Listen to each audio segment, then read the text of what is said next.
Bonjour à tous et bienvenue dans le deuxième épisode de la série Les Conseils d'Elrond. Le but de cette série est d'explorer les points sombres des règles et comment mieux les maîtriser. Aujourd'hui, nous allons continuer à explorer le thème de la cavalerie. Dans le premier épisode, nous avons vu les différents points de règles concernant, et dans celui-ci, nous allons voir un peu plus le côté jeu. Avant d'aborder le jeu, j'ai envie de vous présenter 5 catégories de cavalerie qui me semblent importantes à connaître. La première catégorie de cavalerie, c'est la cavalerie d'harcèlement. C'est une cavalerie ici représentée par les cavaliers du Rohan. C'est une cavalerie qui possède une arme de tir et qui pourra faire donc peser une petite menace à distance sans prendre de risque. La deuxième cavalerie importante à connaître, c'est la cavalerie combattante, ici représentée par les 2 chevaliers de Morgul. C'est une cavalerie lourde, équipée d'un bouclier et d'une lance de cavalerie qui sera vouée à aller au combat et de faire du dégât en chargeant. La troisième catégorie, ici représentée par le chevalier de Rivendell, c'est une cavalerie mixte qui a à la fois une lance de cavalerie et une arme de tir, qui est un peu une cavalerie couteau suisse. La quatrième catégorie, c'est la catégorie des héros. Donc ici, on peut voir Legolas, Théoden ou encore Amdur. Et la cinquième catégorie, représentée par les 2 monstres du fond, Radagast sur Aigle et le dragon. J'exclus volontairement les cavaliers sans arme de tir et sans lance de cavalerie car ils présentent très peu d'intérêt d'être recrutés. Très souvent, 2 figurines d'infanterie feront un meilleur travail que la dite figurine de cavalerie. Si ce sont les seuls à votre disposition, vous pourrez en prendre 1 ou 2 pour apporter de la mobilité, mais vous ne pourrez pas en faire grand chose de plus. On commence avec la cavalerie d'harcèlement. La mission de la cavalerie d'harcèlement, c'est de cibler des petites troupes, des petites cibles, trouver des lignes de vue sur des petites cibles pour essayer de l'abattre le plus rapidement possible. Donc ici, ça se représente par 3 cavaliers du Rohan ici contre une petite troupe de Moranon et d'une bannière. Donc ici, vous allez essayer de cibler le porteur de bannière.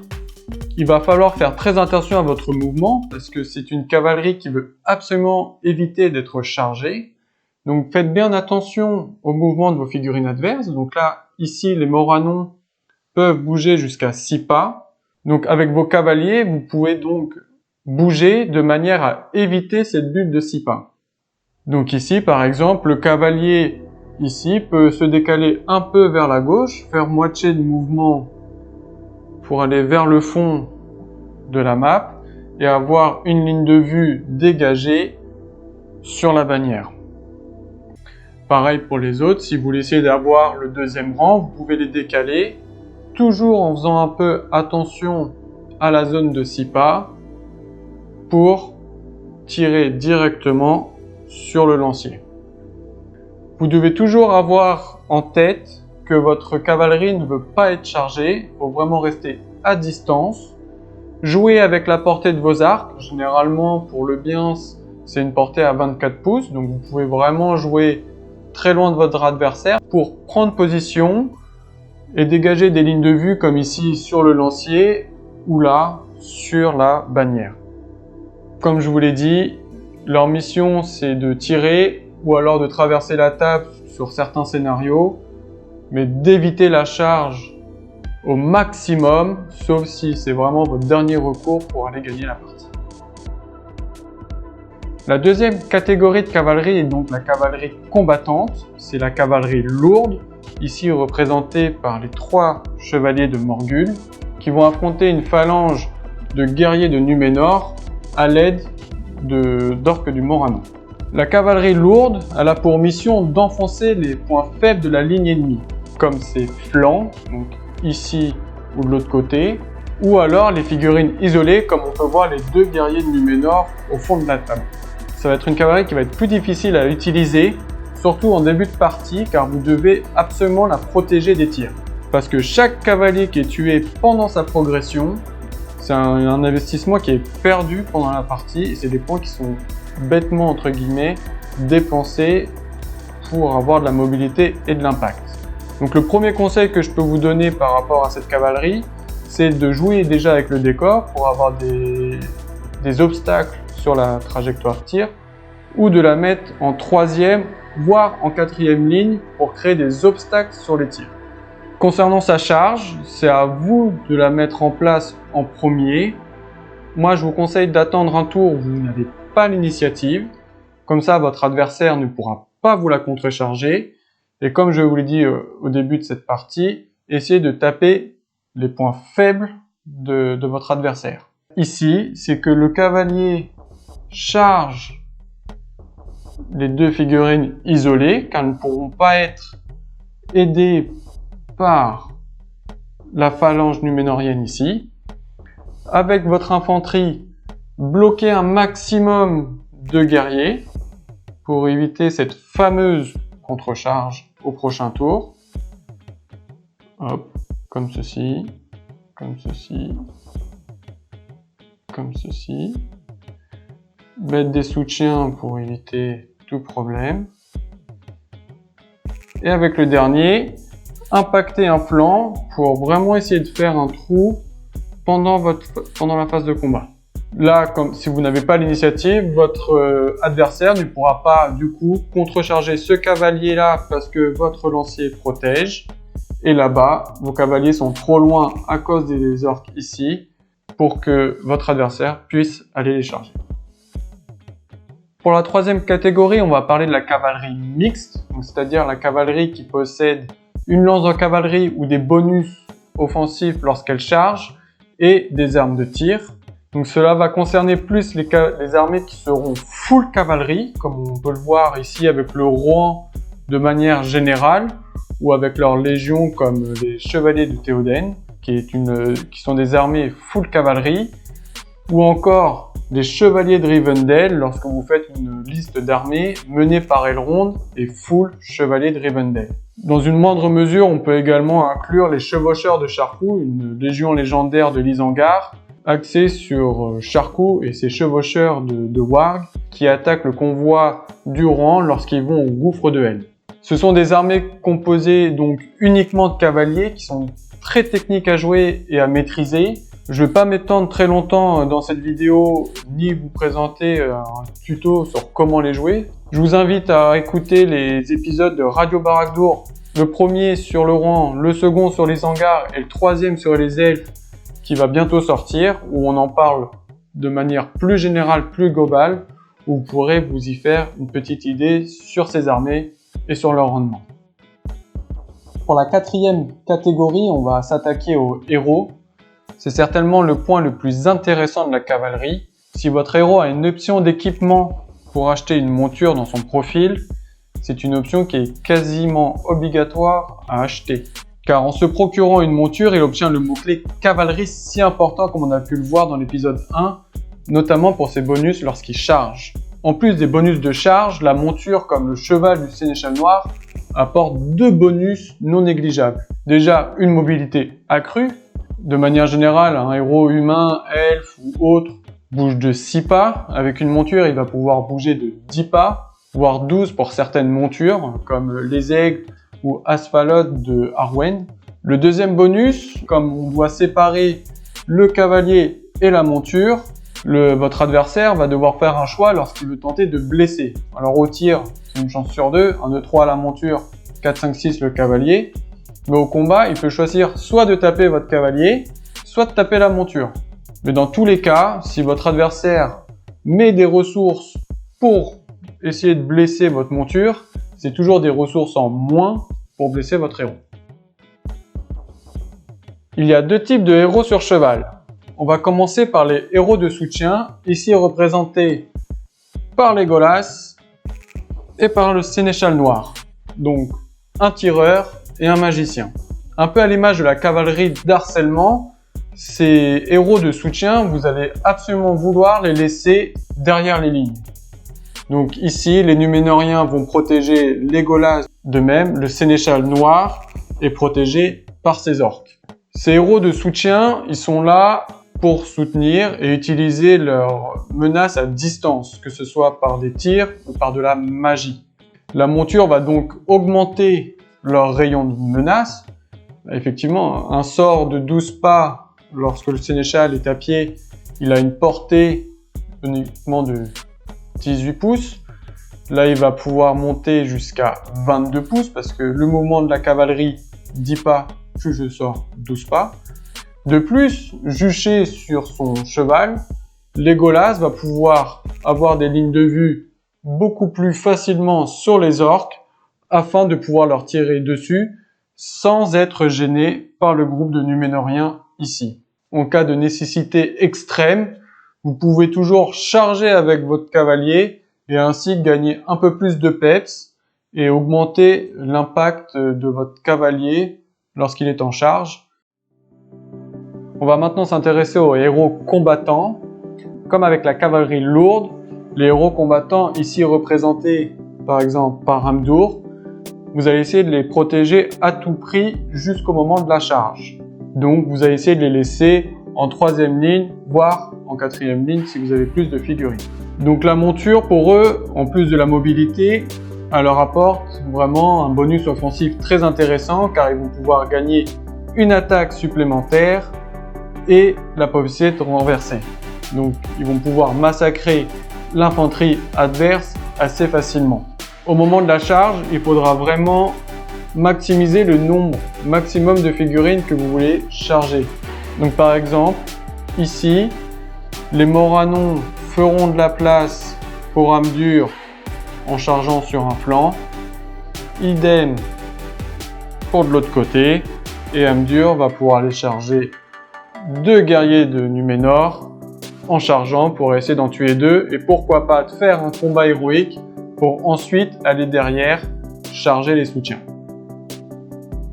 La dernière catégorie, la cavalerie monstrueuse, donc ici représentée par Radagast juché sur son aigle, ou encore les figurines qui possèdent la charge monstrueuse, ici comme le dragon. La cavalerie monstrueuse est la cavalerie ultime à avoir dans son armée. Elle présente 3 avantages. Une mobilité incroyable, parce que l'aigle ou le dragon, comme ici, peuvent voler jusqu'à 12 pas. Ou alors, si vous jouez le mâle et que vous jouez la reine des araignées ou arachnées, elles ont un mouvement de 10 pouces, ce qui est déjà énorme, plus une règle qui permet d'ignorer tous les terrains difficiles. Donc ça leur donne une mobilité qui est vraiment énorme sur la table de jeu. En plus, une cavalerie monstrueuse peut se permettre de charger l'infanterie ou la cavalerie de la même manière. Elle va avoir ses bonus contre les 2 types. Elle va pouvoir chasser la cavalerie adverse très facilement. Ça va être son rôle principal. Et enfin, la cavalerie monstrueuse va être la menace numéro 1 pour votre adversaire, car elle va pouvoir permettre de chasser un héros ou des figurines importantes de l'armée très facilement, de part par sa mobilité et d'autre part par son statut de monstre qui va pouvoir lui permettre de charger des héros ici comme Guritz et de pouvoir gagner facilement son combat par une valeur de combat plus importante, par son nombre d'attaques, par ses attaques brutales ou bien tout simplement par son renversement. Maintenant qu'on a vu les différents types de cavalerie à notre disposition, il faut maintenant voir quand et comment charger. La manière la plus sûre, c'est de charger quand c'est votre adversaire qui a l'initiative. Ça veut dire que votre adversaire ne pourra pas vous contrecharger jusqu'au prochain tour. Donc ici, la ligne de Núménor vient de s'installer. Vous pouvez donc envoyer vos cavaliers la charger sans aucun souci. Si vous faites ça, il est très important de laisser un héros avec de la pointe de puissance disponible pour continuer à charger dans les tours d'après en faisant des élans héroïques si votre adversaire a l'initiative de nouveau. Pour mettre en place cette stratégie, il faudra donc être très patient et le positionnement est très important. Essayez de placer votre cavalerie proche des zones d'objectif pour que votre adversaire hésite entre laisser ses troupes autour de l'objectif et du coup ne pas charger, ou alors essayer d'aller tenter de charger votre cavalerie mais il abandonne alors son objectif et vous pouvez aller après le prendre plus tard pendant la partie. Si vous chargez comme ça, essayez de viser les flancs ou les figurines isolées pour vraiment optimiser votre charge de cavalerie.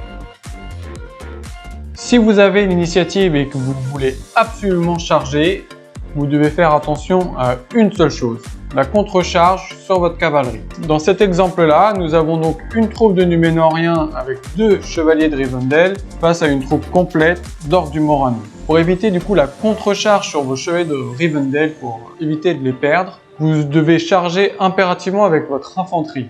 C'est celle-ci qui va bloquer le mouvement de votre adversaire pour éviter cette contre-charge. Donc ça va être votre infanterie qui va charger les flancs de votre adversaire. Donc, avec vos troupes, vous allez prendre le flanc adverse, tout en faisant attention à laisser de l'espace pour mettre votre cavalerie derrière, comme ceci. Ici, en chargeant de cette manière, les orques ne pourront pas contourner vos troupes pour prendre ensuite à revers votre cavalerie. Donc là, vous pouvez les charger le centre de ligne sans aucun souci. Comme d'habitude, si vous voulez continuer à charger sur les tours suivants, n'hésitez pas à joindre un héros dans votre ligne pour continuer à faire des élans héroïques, pour continuer votre charge et ainsi percer la ligne adverse. La magie est également un excellent outil pour maximiser votre charge de cavalerie. Dans cet exemple, le sénéchal noir accompagne Amdur et 2 chevaliers de Morgul. Malheureusement, ils sont trop loin de la phalange de l'Ultime Alliance pour charger. Vous pouvez donc utiliser la magie, par exemple le sort contrainte, domination ou injonction, pour pouvoir attirer une figurine ennemie, ici par exemple l'elfe. Vous pouvez le bouger de la moitié de son mouvement pour l'attirer vers vous et l'attirer dans votre zone de charge. Vous pouvez donc ensuite charger avec un héros et un maximum de cavaliers, donc ici on en a 2 par exemple. Et ensuite de déclarer un combat héroïque pour tuer donc votre première cible et ensuite soit de continuer votre charge dans la ligne adverse, donc par exemple revenir contacter les Núménoriens qui ne pourront rien faire de plus, soit de refaire un mouvement supplémentaire pour aller chercher un objectif ou traverser la table en fonction des scénarios. Par contre, cette tactique est uniquement valable si vous n'avez pas l'initiative.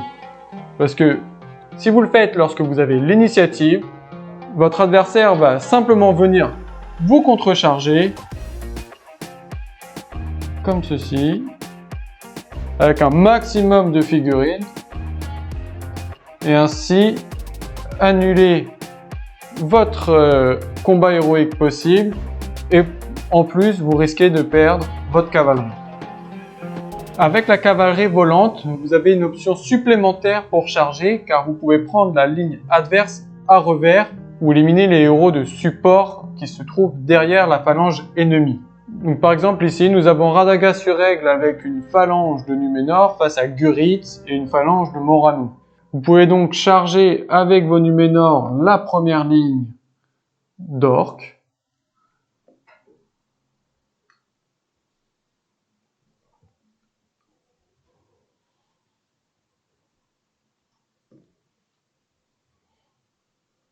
Et ensuite, avec Radagast, vous avez plusieurs options. Soit vous pouvez venir charger les lanciers pour aider votre troupe, ou alors vous pouvez charger les cibles intéressantes qui se trouvent derrière, comme des capitaines, des chamans, des bannières, ou des choses comme ça. Avec la règle spéciale vol, vous pouvez ignorer toute figurine, tout décor sur votre passage. Donc vous avez vraiment une mobilité maximale pour ce faire. Donc vous avez juste à prendre votre héros, hop, il sort du champ, rentre dans le champ. Soit vous chargez Guritz qui se trouve juste derrière, vous pouvez même prendre un lancier avec, parce que bon, vous avez quand même un impact assez important avec un aigle, ou alors vous pouvez juste simplement prendre 2 soutiens pour venir aider les 2 Núménor sur le flanc, ou alors même vous pouvez positionner votre aigle de manière à prendre un seul lancier, mais d'utiliser ensuite l'attaque brutale projetée pour mettre toute la ligne adverse à terre.